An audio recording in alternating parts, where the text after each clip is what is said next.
ಇದ್ದಾನೆ ಕಾನೂನು ನೋಡ್ತೀವಿ ಮತ್ತು ಕಾನೂನು ಮಾಡಿ ಇದಕ್ಕೆ ಅವಕಾಶ ಮಾಡಿಕೊಡ್ಬೇಕಾಗುತ್ತೆ.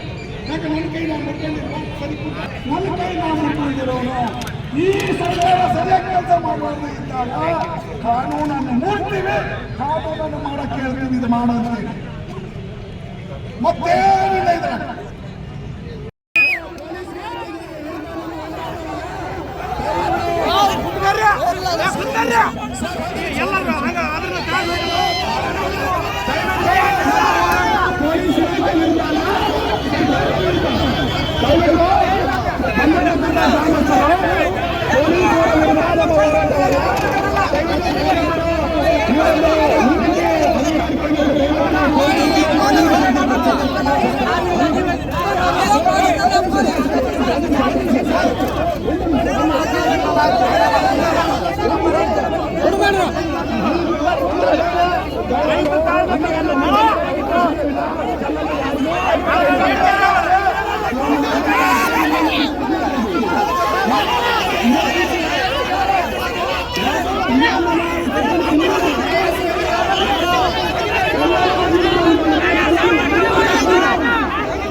ಜೋಳ 1500 ರೂಪಾಯಿ ಒಂದು ವೇಳೆ ಕ್ವಿಂಟಲ್ ಜೋಳ ಮಾರಿದ್ರೆ 5 ಎಕರೆ ಒಂದು ವೇಳೆ ನಾನು ಬಿತ್ತಿದ್ದ ಕರೆ ಆತಂದ್ರೆ 5 ವರ್ಷದೊಳಗ ಆ ಪಾಣಿ ಒಳಗ ನನ್ನ ಹೆಸರಿನಾಗಿಲ್ಲ ದೊಡ್ಡ ದೊಡ್ಡ $100 ಕೋಟಿ ಗಳಿಸಿರ್ತಾರಲ್ಲ ಅವ್ರ ಕೈವಶ ಆಗತ್ತ ಭೂಮಿ. ಅಂತ ನೀತಿಯನ್ನ ಸರ್ಕಾರಗಳು ಮಾಡಕತ್ತವ.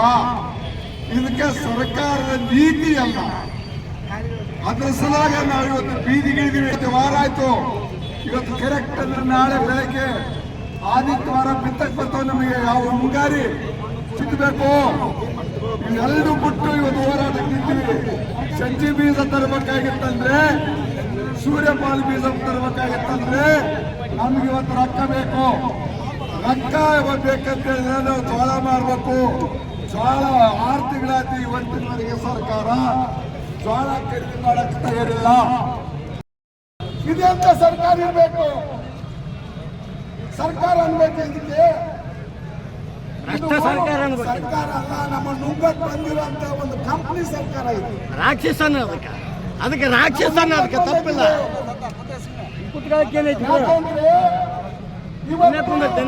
ನಾವು ಅನಿವಾರ್ಯ ಆಗಿದೆ. ರಾಕ್ಷಸರೇ ಅವರು ಸಂಬಂಧಪಟ್ಟ ಅಧಿಕಾರಿಗಳು ಯಾರೇ ಅಂತ ಕೇಳಿಲ್ಲ. ಅದೇ ಸುಮ್ಮನೆ ಕೂತಿದ್ರೆ ಹೇಳ್ತಿದ್ದಂಗಿಲ್ಲಪ್ಪ ಅಂತ ಹೇಳಿ ನಮ್ಮ ರೈತರು ಸಂಪೂರ್ಣವಾಗಿ ತೀರ್ಮಾನ ತಗೊಂಡು ಬೀದಿಗೆ ಬಂದೀವಿ. ಬೀದಿಗೆ ಬರೋದಕ್ಕೂ ಕಾರಣ ಐತಿ. ಯಾಕೆ ಅಂತಂದ್ರೆ ಬೀದಿ ಕಾನೂನನ್ನು ನಾವು ಕೈಯಾಗಿ ತಗೊಳ್ತೀವಿ, ಸ್ವಲ್ಪ ಮಾಡತ್ತಲ್ಲ. ಇವತ್ತು ಕೈ ಮುರಿದತ್ತಿದು, ಬಡಗೈಯೋ ಎಡಗೈಯೋ ಮುರಿದತ್ತೆ. ಆ ಎಡಗೈಯೋ ಈ ಕೈ ಮುರಿದಾಗ ಇರ್ತೀವಿ. ದಯವಿಟ್ಟು ನಾಳಿಂದನೇ ಅದನ್ನ ಪ್ರಚಾರ ಪ್ರಾರಂಭ ಮಾಡ್ತೀವಿ. ಕರೆಸ್ಕೊಳ್ರಿ, ನಾವ್ಯಾರು ಗಲಾಟೆ ಮಾಡೋರಲ್ಲ. ಎಲ್ಲರಿಗೂ ರಾಜಿ ಮಾಡಿನೇ ಬಂದ್ ಮಾಡಿಸ್ತೀವಿ ಹೊರತು ದೌರ್ಜನ್ಯದಿಂದ. ಎಲ್ಲರೂ ಹೇಳಿದ್ದಾರೆ, APMC ವರ್ತಕರು ಹೇಳಿದ್ದಾರೆ, ಕಿರಾಣಿ ವರ್ತಕರು ಹೇಳಿದ್ದಾರೆ, ಜವಳಿ ವರ್ತಕರು ಹೇಳಿದ್ದಾರೆ. ಎಲ್ಲ ಅಧಿಕಾರಿಗಳು ಎಲ್ಲರೂ ಸಹಿತ ನಾವು ನಿಮ್ ಕೈ ಜೋಡಿಸ್ತೀವಿ, ನೀವು ಕೆಲಸ ಒಳ್ಳೆದಿದೆ ಮಾಡಿ ಅಂತ ಹೇಳಿದ್ದಾರೆ. ಈಗ ತಕ್ಷಣವಾಗಿ ಏನೋ ಆದೇಶ ಅಂತೇಳಿ ಆದೇಶ ಬರೋದು ಅವಾಗ ಬರ್ತದೆ. ಅದು ಆದೇಶ ನಮ್ಮನ್ನು ಪರೀಕ್ಷೆ ಮಾಡುತ್ತೆ, ನಮ್ಗೆ ಯಾರನ್ನ ಜೀವ ತಿನ್ನುತ್ತೆ ಅದು ಆದೇಶ. ಆ ಆದೇಶ ನಮ್ಮನ್ನು ಸುರಕ್ಷಿತ ಕೊಡಂಗಿಲ್ಲ, ಜೀವ ತೆಗೆದಂಗೆ ಕೊಡ್ತದಂಗೈತೆ. ಗೊತ್ತೈತಿ ನಮಗ ಡಿಸಿಷನ್ ಬರುತ್ತೆ, ರೈತರು ಫೇವರೇಬಲ್ ಆಗಿ ಬರುತ್ತೆ 100%. ಆ ಡಿಸಿಷನ್ಗೋಸ್ಕರ ತಾವೆಲ್ಲರೂ ವೇಟ್ ಮಾಡಿ, ನಾವು ಅದಕ್ಕೆ ವೇಟ್ ಮಾಡ್ತಾ ಇದೀವಿ. ಅದಾದ್ಮೇಲೆ ಲಿಖಿತ ರೂಪದಲ್ಲಿ ಆದೇಶ ಮಂಗಳವಾರ ಬರಬಹುದು. ಬಿಕಾಸ್ ನಾಳೆ ಸಂಡೇ ತಮಗೂ ಎಲ್ಲ ಗೊತ್ತಿದೆ, ರವಿವಾರ ಸೂಟಿ ಇರ್ತೈತಿ.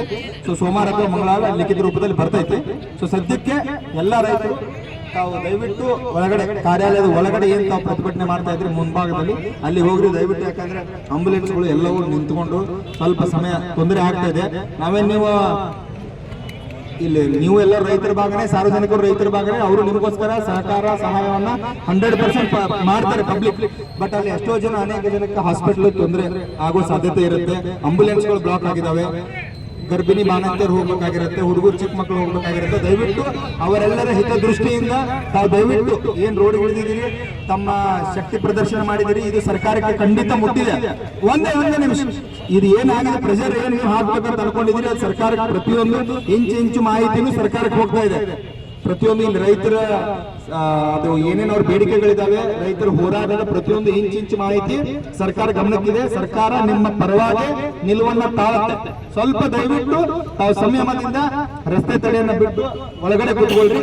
ಒಂದ್ 2 ತಾಸು ವೇಟ್ ಮಾಡೋಣ. ಸಿಎಂ ಅವರಿಂದ ಏನ್ ಮೀಟಿಂಗ್ ಸಂದೇಶ ಬರುತ್ತೆ ನಾವು ಎಲ್ಲರೂ ಕಾಯ್ತಾ ಇದೀವಿ. ತಾವು ದಯವಿಟ್ಟು ಎಲ್ಲರೂ ಒಳಗಡೆ ಮನವಿ ಮಾಡಬೇಕು. ಸೋಮವಾರ ಎಲ್ಲ ಪ್ರಗತಿಪರ ಸಂಘಟನೆಗಳಿಗೆ, ನಮ್ಮ ರೈತ ಸಂಘಟನೆ ಪರವಾಗಿ ನನ್ನ ಹತ್ರ ದುಡ್ಡಿಲ್ಲ, ನಾನು ಬರೆಯಕ್ಕೆ ಶಕ್ತಿನೂ ಇಲ್ಲ, ಕಳ್ಕೊಂಡ್ಬಿಟ್ಟಿನಿ, ಶಕ್ತಿ ಸಂಖ್ಯೆ ಕಳ್ಕೊಂಡ್ಬಿಟ್ಟಿನಿ. ಇದೇ ಮನವಿ ಅಂತ ತಿಳ್ಕೊರಿ. ಎಲ್ಲ ಆದೇಶ ಕೊಡಿ. ಇಲ್ಲ ಅಂದ್ರೆ ಸೋಮವಾರ ದಿನ ಸಿಂಧನೂರು ಬಂದಿಗೆ ಕರೆ ಮಾಡ್ತಾ ಇದೀವಿ.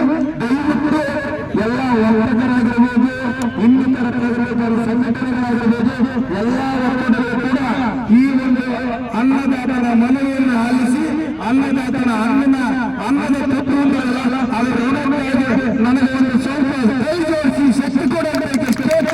ಈ ಶಕ್ತಿ ಎಲ್ಲರೂ ಆದೇಶ ಕೊಲ್ಲಲೇ ಸೋಮವಾರ ದಿನ ಬೆಳಿಗ್ಗೆ 8 ಗಂಟೆಯಿಂದ ಸ್ಟಾರ್ಟ್ ಆಗೋಣ. ರಘುಶಿತ ಎಷ್ಟೊತ್ತಿಗೆ ಮುಗಿದ ನನಗೆ ಗೊತ್ತಿಲ್ಲ.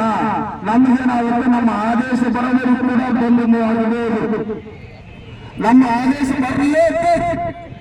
ನೀನು ಭಿಕ್ಷೆ ಖರೀದಿ ಮಾಡಲ್ಲ. 56,000 ಕೋಟಿ ಗ್ಯಾರಂಟಿ ಕೊಡ್ತೀನಿ. 2-3 ದಿನದಿಂದ ಪ್ರತಿಭಟನೆ ಮಾಡ್ತಿದ್ದೀರಾ, ತಾಳ್ಮೆಯಿಂದ ಮಾಡ್ತಿದ್ದೀರಿ. ಬಟ್ ಅನಿವಾರ್ಯವಾಗಿ ಬೀದಿಗೆ ಬರುವಂತ ಪ್ರಸಂಗ ಬಂದಿದೆ. ಬಟ್ ಆದ್ರೆ ಇದು ಒಂದು ತಾವು ಸಂಯಮದಿಂದ ಒಂದು ತಿಳ್ಕೊಬೇಕಾಗಿರೋ ಅಂಶ, ಇಲ್ಲಿ ತಹಶೀಲ್ದಾರ್ ಆಗಲಿ, ಡಿವೈಎಸ್ಪಿ ಆಗಲಿ, DC ಆಗಲಿ, ಅದನ್ನ ಮೀರಿ ಒಂದು ಸರ್ಕಾರ ಹಂತದಲ್ಲಿ ಇದು ನಿರ್ಧಾರ ಆಗ್ಬೇಕಾಗಿರ್ತಕ್ಕಂಥ ಪಾಲಿಸಿ ಮ್ಯಾಟರ್. ಸೊ ಹಾಗಾಗಿ ನಾವು ಇಲ್ಲಿ ಏನೇ ಮಾಡಿದ್ರು ನೀವು ತಾವು ಒತ್ತಡ ಅನುಭವ ಆಗ್ತಾ ಇದ್ದೀರಾ, ಗುಡ್, ಒಳ್ಳೆಯದು. ಬಟ್ ಆದ್ರೆ ಈ ನಿರ್ಧಾರ ಕ್ಯಾಬಿನೆಟ್ ಮತ್ತು ಸರ್ಕಾರದ ಹಂತದಲ್ಲಿ ಮಾನ್ಯ ಮುಖ್ಯಮಂತ್ರಿಗಳ ಹಂತದಲ್ಲಿ ಆಗ್ಬೇಕಾಗಿದೆ, ಆಗ್ತಾ ಇದೆ. ಇದೀಗ ಬಂದಿರೋ ಮಾಹಿತಿ ನಿಮಗೆ ಒಂದು ಹೇಳ್ಬಹುದು. ಈಗ ಮಾನ್ಯ ಮುಖ್ಯಮಂತ್ರಿಗಳೊಂದಿಗೆ ಮಾನ್ಯ ಶಾಸಕರು ಸಭೆಯನ್ನ ಆರಂಭ ಮಾಡಿದ್ದಾರೆ. ಈಗ ಯಾಕಂದ್ರೆ 5:30 ತನಕ, 5:30ರಿಂದ 6 ಗಂಟೆ ತನಕ, ಒಂದ್ 2 ನಿಮಿಷ, 5:30ರಿಂದ 6 ಗಂಟೆ ತನಕ ನಿನ್ನೆ ಮತ್ತು ಇವತ್ತು 2 ದಿನ ಮಾನ್ಯ ಮುಖ್ಯಮಂತ್ರಿಗಳು ಎಲ್ಲ ರಾಜ್ಯದ ಎಲ್ಲಾ ಜಿಲ್ಲೆಗಳ DC ಮತ್ತು CEOಗಳ ಸಭೆಯಲ್ಲಿದ್ದರು. MLA ಅವರ ಕಾನ್ಫರೆನ್ಸ್ ಮೀಟಿಂಗ್ ಮುಗಿದಿದೆ. ಈಗ ರಾಯಚೂರು ಜಿಲ್ಲೆಯ ಜಿಲ್ಲಾಧಿಕಾರಿಗಳು ಮತ್ತು ಸಿಂಧನೂರಿನ ಶಾಸಕರು ಎಲ್ಲರೂ ಸಹ CM ಅವ್ರ ಜೊತೆ ಮೀಟಿಂಗ್ ಆರಂಭ ಮಾಡಿದ್ದಾರೆ. ಆ ಮೀಟಿಂಗ್ ಈಗ ಜಸ್ಟ್ ಆರಂಭ ಆಗಿದೆ ಅಂತ ಒಳಗಡೆ ಹೇಳಿದ್ರು. ಜಸ್ಟ್ ನಾವು ಇಲ್ಲಿ ಬಂದಿದ್ದೀವಿ. ಮೀಟಿಂಗ್ ಅಲ್ಲಿ ಏನಾಗಿದೆ ಅಂತ ಬಂದಿಲ್ಲ. 1 ನಿಮಿಷ, ಮೀಟಿಂಗ್ ಅಲ್ಲಿ ಏನಾಗಿದೆ ಅಂತ ಬಂದಿಲ್ಲ. ಅಲ್ಲೇ